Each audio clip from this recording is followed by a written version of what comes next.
নববধূ বিয়ে হয়ে সবেমাত্র শ্বশুরবাড়িতে এসেছে।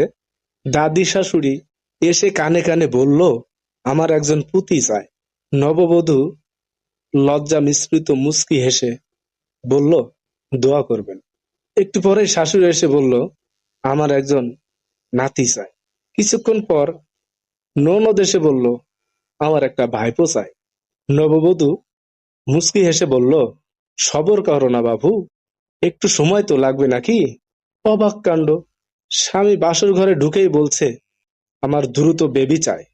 কথা শুনে নববধূ একটু বিস্মিত চোখে চেয়ে ফিসফিস কণ্ঠে বলল, তোমাদের পরিবার কি আসলে পাগল নাকি? তখন তিনি বলল, কেন? বুঝলাম না তো। সবাই যে দাবি করছো ভালো কথা, কিন্তু দাবি কি এখনই পূরণ করা সম্ভব? দাবি পূরণের জন্য আল্লাহর রহমত, যৌক্তিক সময় তো লাগবে।